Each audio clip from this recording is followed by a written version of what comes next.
My name is Stephen Buggie. I've been coming to KansasFest for 8 years, and I enjoy it a lot. And I want to encourage those who are watching online from a distance to make at least one visit to KansasFest in the future years. It's kind of like watching sports events. I mean, you can watch a sports event on TV, or you can watch it from the stadium.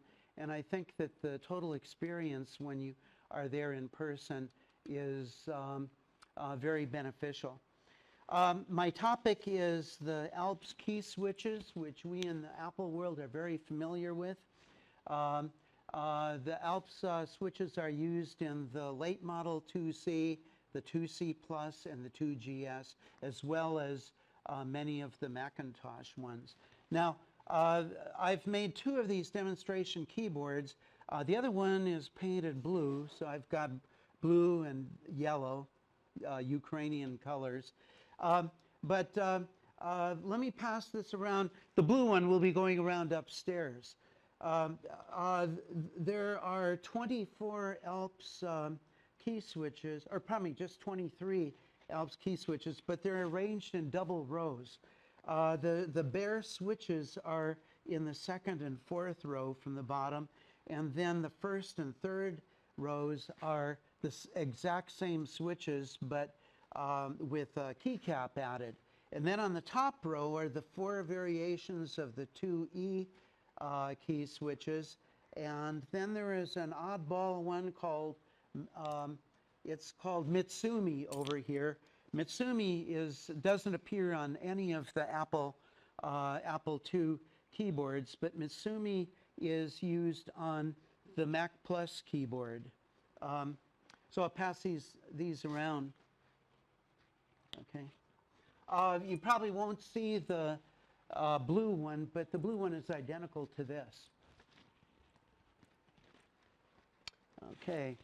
Now, to begin with, comparing the membrane switches with mechanical switches, my talk is entirely on mechanical switches, and it doesn't even cover all types. The type that is the biggest seller right now came long after Alps was discontinued in Apple II. The one today that is put into brand new keyboards is called Cherry MX, made in Germany. But I've decided not to include it because it doesn't fit well into the square spaces that the Alps will fit into. Mechanical switches have a lot of, first of all, the switch is separate from others nearby. You can take one switch out and put a different one into its space. The membrane switches are shown up here. This is a keyboard for a laptop. My laptop collection is mostly the early Mac keyboards. I've got a fleet of 7 or 8 of those.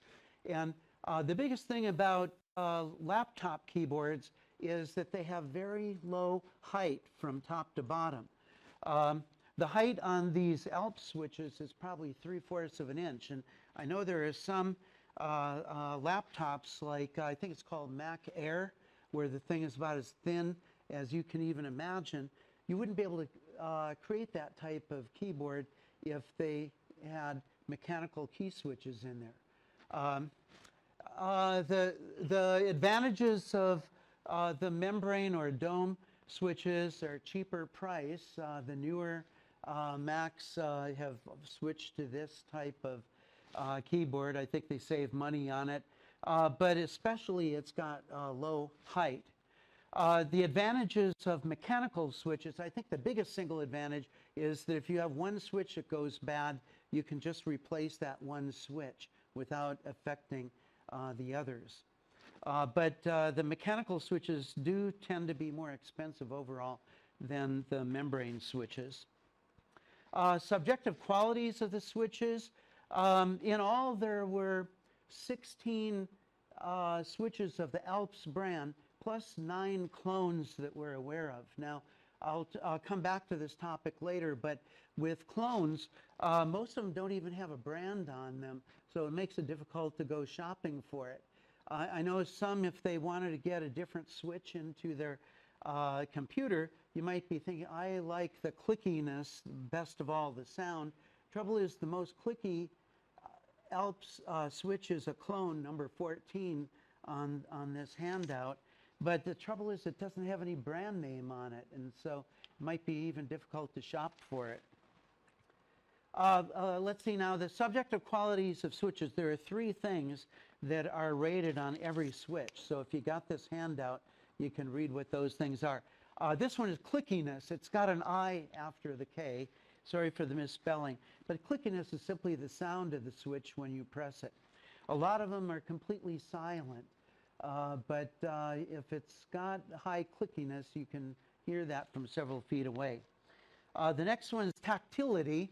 Tactility means the feelings of touch in the fingers. Now, one of the upper division college courses that I taught before I retired was sensation and perception. And tactility would be a type of touch sensation. That means what can you feel when you're pressing the switch. Now, I will come back to the Blue Alps near the end of the talk, but one thing special about the Blue Alps, which is not found in any other key switch, is a double click when you do the downward stroke on pressing it. Sometimes it's hard to notice that with the genuine Blue Alps, but I will mention a clone that is currently still being manufactured by a Canadian company, where you can definitely notice the double click. It's a clone of Apple II, the Apple Blue Alps. Linearity, this one, I would just call it smoothness, but linearity refers to a physical, let's see, a law in physics that when you push on a spring, the further down on the spring, the greater the resistance from the spring. So high linearity means that that resistance is minimized. Now, with the Apple II, or pardon me, the key switches that were put into Apple computers, Apple only used 6 of them, 6 out of 25. And the ones that Apple tended to favor were the mild ones most of all. In other words, very little clickiness, very little tactility, but high on linearity. And I think the justification for that was that a lot of people in their work, like secretaries, often type in a room crowded with other people. And if you've got a noisy keyboard, it's going to upset some of the people around you. So about 4 out of 6 of the switches used in the Apple world were minimal on clickiness and tactility. Okay, information sources. Where do you find out about it? There is an absolutely enormous amount of information out there. I mean, like, it was, for me, it was more of a problem, what do I leave out? Deskauthority.net. This would be probably the very best one, because if you go to deskauthority.net and then type in Alps key switches, they will have a 3 or 4 page story on every type of key switch. You know, they'll tell about those 3 characteristics. They'll also tell how much finger pressure it takes to push on them. It'll tell about the years when each thing was produced. And the Blue Alps was only produced for about 5 or 6 years. It was one of the 2 original Alps switches in '83, and I think by '89 they'd actually discontinued it. I don't know why they discontinued it, if it is loved so much that it can push the price of a keyboard, a used keyboard, up as high as $999. And I will have picture of keyboards on eBay to show you that these things are priced a lot. By the way, over the last 3 years, I have bought 6 Blue Alps keyboards, and with an average price of about $350 to $400 each. I didn't buy the $999 one. I mean, maybe somebody did. YouTube is another great source for information, and if you look on page 4 of the handout, the legendary Blue Alps, these are all testing of the characteristics of the Blue Alps. And if you watch all these videos, the conclusion would be these guys love the Blue Alps and can't say enough about it. Okay? That's all on YouTube. This funny name, Kairos Rands 22 Thomas, he is a Dutchman living in Britain. He speaks with a perfect British accent. He owns 250 full-size keyboards. He's made about 50 videos on YouTube. And this guy, and he's not shy to criticize if any keyboard has bad qualities. What Kairos Rand says is the worst Apple keyboard ever produced. I bet some of you could even guess it. The early 2C keyboard. And I bought 2 or 3 of those before I realized those keys are sticking. It even slows me down, and I'm a slow typist. Wikipedia has nice features about Alps keyboards, telling about the history. You know, it's a Japanese company, but they did have factory in America. They even make full-size keyboards. They even make them now with the membrane key switches. Alps right now does not make any more key switches. They kind of phased that out probably 15 years ago. Geekhack.net. Now, I have tried and tried and tried to get onto this one, but somehow they have put so much security on their website that I haven't even been able to get onto their website even once. Okay, information sources. These are things I've picked up at earlier KansasFest. My most cherished one is the 2C Technical Reference Manual. Tools for changing the switches. Okay, now I've made a color handout like this with front and back. The solder sucker is very specialized. You know, you heat up the solder, maybe put some solder paste on it and then push the button and it sucks the solder off. This one is the copper thing. I usually use both. I mean, I first do the solder sucker, then I put the little braided thing on. You got to lift off the keycaps, and let's see. There are 2 kinds of lifters. It's amazing. Most people selling keyboards don't even get something like this, and I would always send a message, please lift off a keycap so that I can see what kind of switch is underneath. And a lot of them just ignore that, and they ignore the possibility of me buying the keyboard. In the last 3 years while preparing this stuff, I've bought somewhere between maybe 45 to 60 keyboards, and almost all of them are from the PC world. But anyway, you lift off the keycap, then you can see the thing.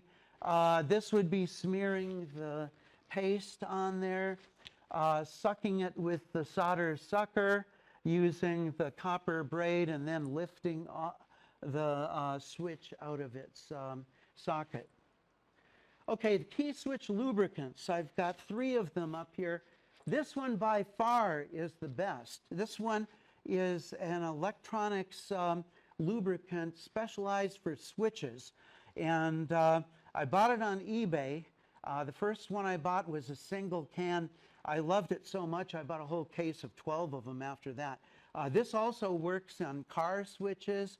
I have one of my cars, the window switch hasn't worked for 5 years. One spray with this, it brought it back to normal. Same thing with audio equipment. I sprayed it onto some potentiometer on the audio amplifier and it brought it back to life. The great thing about Alps switches, well, I don't have one up there, but it's got a rectangular hole on the plunger, and you stick the tip of this right into that hole and spray it, and then click the switch maybe 20 times to mix it around. Everybody's got WD-40. You can get it at any hardware store, probably even auto parts store. This one, somebody recommended Deoxit D5. It's made in Germany. It was more expensive than Max Pro, but I wasn't impressed by that. But I sometimes use both Max Pro and WD-40. First I do Max Pro. It opens up maybe 80% of the defective switches. Then I will spray WD-40 in there, click it 50 times, and that restores probably 95% of all the non-working switches. Okay, now for the 2E, what I've been saying applies certainly to the 2C, the 2C plus, and the 2GS. But the 2E switches are also found on the circulating keyboard. Here are the 4 switches, and you'll see them all on the circulating keyboard. The early 2E had either one of these. Now, the one with the black shaft was the first generation of 2E, you know, the type with white lettering on the switches. Then I think this one is a little bit newer. This one is tall, thin, and cream. It fits into exactly the same hole. These two are also found on the Mac Plus. Some of the switches that I've collected have come from Mac keyboards. Now these two are black, round, with a square top. Notice this one's got a longer shaft over here than this one. The story of the short shaft is an interesting one. When the 2E came out, there were complaints from some users that they felt the total keyboard was a little bit too high. Well, Apple couldn't do much about that on the outer case, but they did shorten the plunger by maybe 1/8 of an inch. And so there are these two sizes for the cross-top switches. And if you put the wrong size in, it's going to definitely look out of place. Okay, the 2C switches, the two types. I think I mentioned before that I was getting Apple 2Cs right from the beginning, and I noticed that the early switches were sticking a lot. But then the later version of 2C, which probably came out 1 or 2 years later, had the orange and amber Alps in it, and those felt super smooth. So you went from sticky to smooth. Here is a picture of a 2C with the late model switches, but you can put in any of the 25 Alps switches into it. I mean, but this is certainly the type that I'd be looking for. If I were digging through a pile of 2Cs at the giveaway, I would probably just type on there, because I think even before pulling the top off, I think I could tell whether it's early or late, because the smoothness of the Alps would be very noticeable. Okay, the Alps switches, let's see, the variety is the most noticeable thing, that there are all of these switches. Now, as the keyboard goes around the room, I know that probably half of you are thinking, they all feel the same. But that's a thing about the psychology of tactility, that it's just like playing a musical instrument. Maybe at the beginning, all the strings on a guitar feel the same, but if you really develop a skill in guitar playing, you can tell a lot just from the feel of it. Okay. The Apple's chosen Alps. Now, I left one of them off in this list, but there's the orange, the white, the cream, the amber, and the salmon. White and cream almost look the same. That's one of the criticisms, is that why do they make so many of them of white and cream? Because it's easy to get them confused. The one that is left off of this list I call the Taiwan white clone.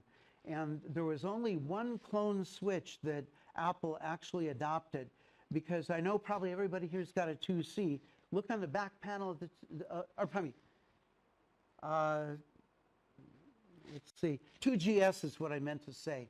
Look on the back panel of the 2GS. If the last numbers on the model numbers say 0481, it's made in Japan with all genuine Apple switches.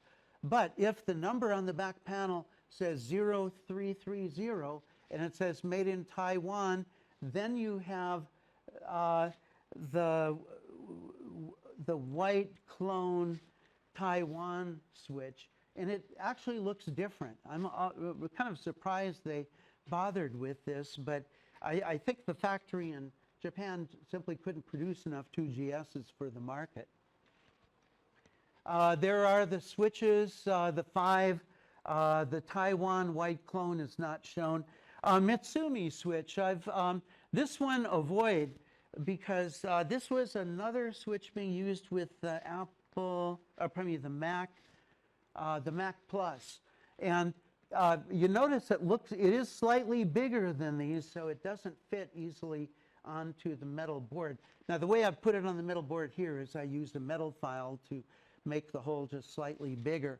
But also the spacing of the metal terminals is incorrect. I don't know why they didn't just follow the standard that Alps had set up. But don't put these into your keyboard. I have 2 keyboards of Mitsumi, and it was a waste of money.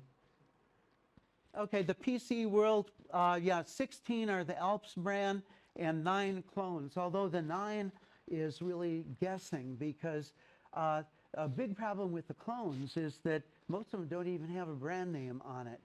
And then most of them have either white or cream-colored sliders on it, so it makes it harder to spot. Here's the Blue Alps, and there's another Blue Alps back there. Okay, why do people swoon over the Blue Alps? Well, it's the subtitle of my presentation. The best key switch ever. What I've mentioned already is look at these videos and evaluate what those experts say about Blue Alps, because about the worst criticism is too much praise is given to Blue Alps, but people can't really specify any defect in it. The one thing about Blue Alps that makes it different than all the 24 others is that it is the most complicated of any of the key switches. Complication means it has a lot of internal parts, and I'm not sure what the number is in there. I would guess it's probably something like 15 or 16 parts, whereas the simplified switches that are on the other pages, simplified simply means fewer parts. And generally, the complicated ones are the oldest, and then there's been a movement towards simplification. It's probably cheaper to manufacture it if it only has 10 parts instead of 15. Oh, by the way, this one, if you think I'm exaggerating, if these sell for a lot of money, look at $700, and this one is being sold from a Missouri town. Let's see, where is Baldwin, Missouri? Anybody know? Well, that's where this one is. I doubt the guy's going to drop his price much, but I took this picture about 2 weeks ago. I would guess he would leave that ad up for a couple of months before even dropping the price. Here's just a little bit closer of exactly the same keyboard. By the way, the brand of keyboard this is Panasonic Business Partner. I do have a list. Yeah, let me pass this around. I meant to put this on the overhead, but it got left off. These are 64 brands of keyboard that all use Alps key switches, and 14 of them use the famous Blue Alps. And the one brand that uses Blue Alps more than any of the other brands is Leading Edge. So if you are browsing eBay ads and you see a Leading Edge keyboard, that's probably got Blue Alps in it. Let's see. Special problem topics. I think I better skip this. I'm running out of time. One big problem is, why did they make so many of them with cream colored or white colored? It's so easy to confuse them. There's enough colors in the rainbow that you could make every one a very distinct color. Customizing the keyboard. There's not time to get into this. I do plan to write an article probably in the fall for Juice GS on customizing. And the main thing of customizing is you don't change every key switch on your keyboard. I would say pick 3 to 5 of them and use those for particular kinds of switches. Now, if you win the prize today in the drawing, I've got the switches right here. I would suggest that you put the Blue Alps switches on the directional arrows on your keyboard, because we all use that quite a bit. Otherwise, you could put them on the vowels of the alphabet. The very best keyboard ever. I mentioned this briefly earlier. What if you want to have Blue Alps keyboard, but you don't feel like spending $700 for it? I've got this keyboard. I bought it in order to cannibalize it to get the switches on it, because these are clones, copies of the Blue Alps, but they're the closest thing to a perfect copy. Are there any Canadians here? You know, I've noticed I haven't heard Canada mentioned any time in Blue Alps this time, whereas usually we get 20, 25 Canadians here. But this is from a Canadian company. They are still making these switches even today. And this keyboard, it felt so good just typing on it without modifying anything. I could feel the double click, which is the hallmark of Blue Alps. There it is. You can get this on eBay for somewhere between $75 to $150 for the entire keyboard. And I've left this keyboard as it is because it feels so perfect. Okay, there. That's it.